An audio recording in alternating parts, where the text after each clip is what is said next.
Hey guys, how's it going? It's Blaze, back with some more One Piece TCG content. Just got back from traveling for the holidays and New Year's, and I wanted to ring in 2026 with a little bit of a different kind of video than what I've been doing for the past few weeks.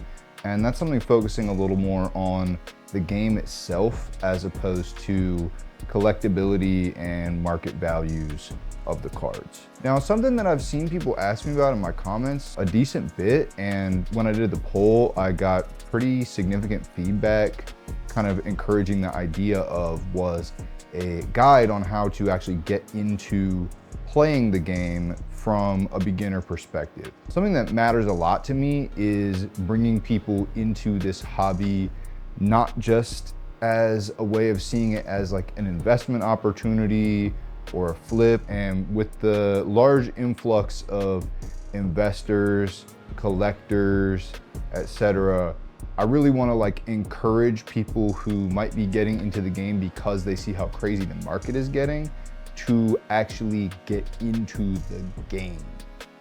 And there's a couple of ways of doing that. So I'm gonna go down what I see as kind of the two major methods of how to get into the game right now. First one I'm gonna call the in-person way of getting into the game. And the second way I'm gonna call the online way of getting into the game. Just another reminder, you can enter my giveaway right now to win this Gear 5 Luffy alt art for free. All you gotta do is subscribe to my channel, comment down below, and hit the like button. You can also follow me on Instagram in the description.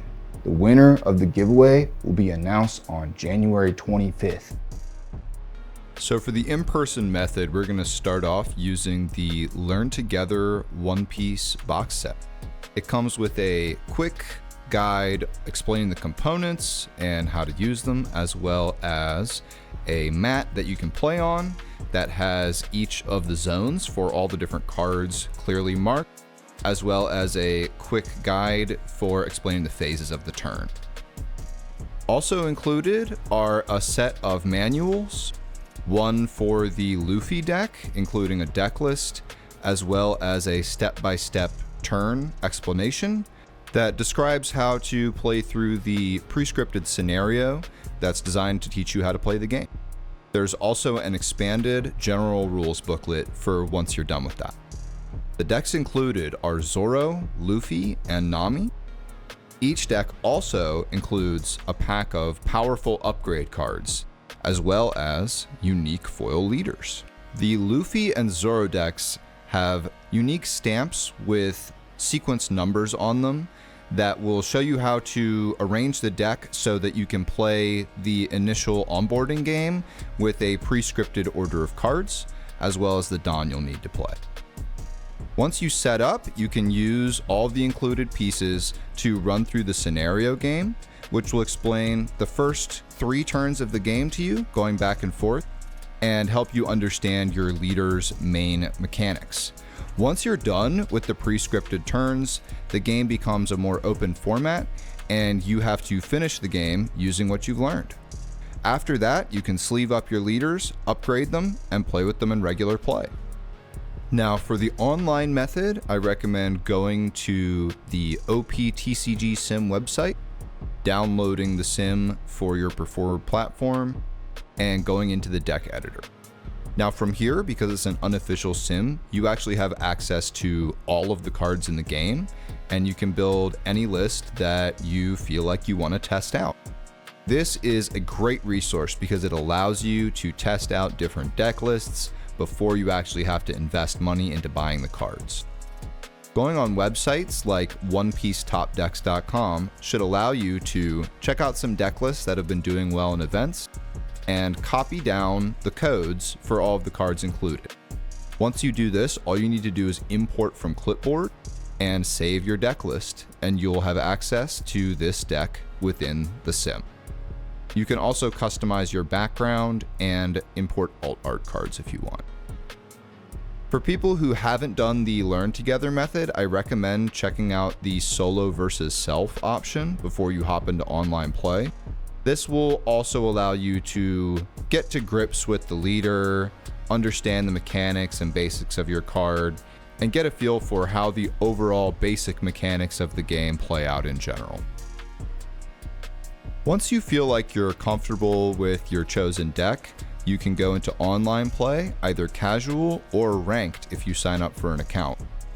Here you can play against different players all over the world and see how you stack up. I really don't play on the sim all that often because I mostly play in person at my locals, but here you see me playing some GP Luffy into purple, yellow Robin.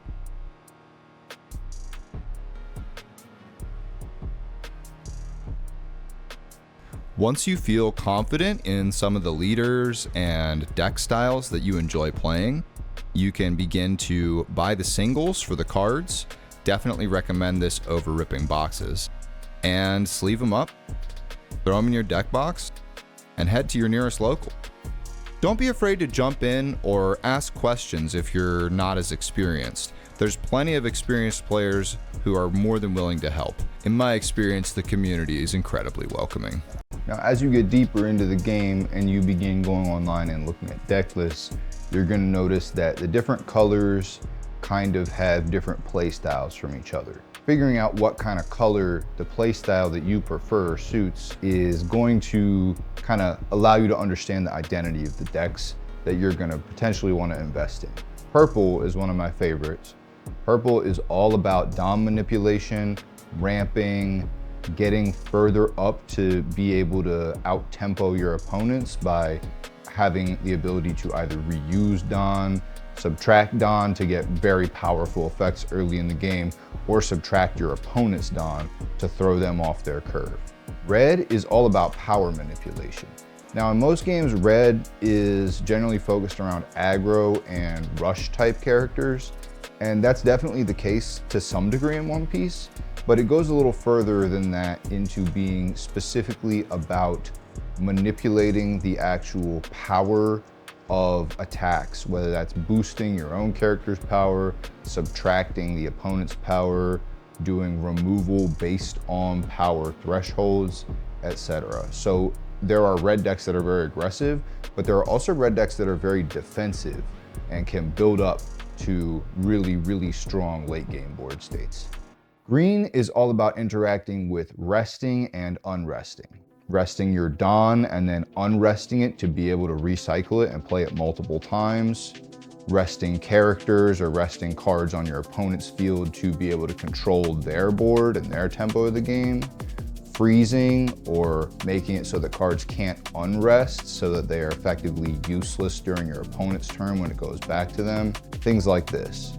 A good example of this would be Jewelry Bonnie, who has the ability to rest an opponent's character whenever they declare an attack, effectively denying them one attack every turn and really, really drastically affecting the opponent's tempo. Black is all about trash interaction as well as cost reduction. You'll see a lot of black cards that can interact with other cards by the cost that's on them, and black has the ability to actually reduce costs to allow things to be hit by those thresholds that have been reduced. Trash recursion, or playing things out of the trash, as well as getting special effects when certain thresholds in the trash have been reached, is also a key feature of black.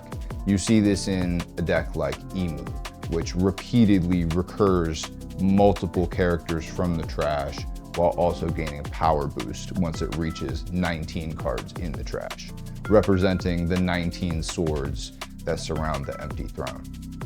Blue is a playstyle that mainly revolves around card advantage, having by far the best draw engines in the entire game, as well as unique access to bottom deck removal. As opposed to trashing or KOing cards, blue cards have the unique ability to take an opponent's card and remove it from the board by placing it at the bottom of their deck, making it very good against something like a black deck, which has the ability to recur from its trash by just denying them the ability to even have that card be a resource in their trash. Blue decks get tons and tons of cards in hand, have very, very high defensive power, and have unique abilities around drawing or removal by a bottom deck. Yellow is a very unique and controversial color within the One Piece TCG in that it heavily revolves around life manipulation and triggers. So triggers are something that happens on certain cards where they get a unique effect that happens basically for free when they are taken as a life card. With yellow having the ability to place cards into their own life, or alternatively burn the opponent's life, and have the heaviest total percentage of cards with triggers in the game, it can be incredibly frustrating to play against. A great example of this is mono yellow Enel, which has the ability that whenever he goes to 0 life, once per turn, he puts another card into his life. So every time you're trying to go for lethal against him, he also has multiple cards that trigger that then heal him. So you're hitting into him, he's healing, putting a card in life, you're hitting into that again, that card triggers, it heals him again, and it creates this feeling that he's just this unkillable beast that is almost impossible to take down. That makes up the 6 different total colors that are available within the One Piece TCG. Where things get interesting and unique is that you also have dual color leaders that combine the effects of both mechanics into very unique play styles that can be very, very powerful. Now, to compensate for this, dual color leaders usually have a significant penalty to their life. You very, very rarely, if ever, will see 5 life dual color leaders, but you will see 5 life monocolor leaders. Both of these compensating for the fact that one of these decks has access to multiple colors and one of them has access to additional cards over the course of the game by taking those hits from life. In a game like One Piece, where you have the built-in counter system and card advantage and manipulation of card advantage is so central to winning games, the difference between 4 and 5 life is really monumental. You see sometimes leaders with dual color abilities that are extremely powerful, even only having a total maximum of 3 life. Sometimes those can be deceiving, like for example, Red Blue Ace, where every time he takes a life, he also draws a card, effectively making him a soft 6 life leader, despite only having 3 cards in the life area. But some, like Blue Purple Luffy, have effects so strong, with that deck's ability allowing you to ramp up to 8 and then search the top 5 cards of your deck every single turn before your turn begins. Effectively meaning you draw twice and stack your deck for free every turn. In the color purple, which has the ability to ramp extremely rapidly, and blue giving it additional card draw, the deck only having 3 life is to offset how extremely broken its effect is. And when it came out, it absolutely dominated the meta and was considered tier 0, despite only having 3 life. All right, guys, well, thanks for tuning in. Hopefully after watching this video, you have a slightly better understanding of how to get into the One Piece trading card game as a player. And I hope to see you out there in 2026 at locals, at regionals, climbing the ranked leaderboard, playing some of the best TCG out on the market for competitive 1v1 play. And that is the One Piece TCG.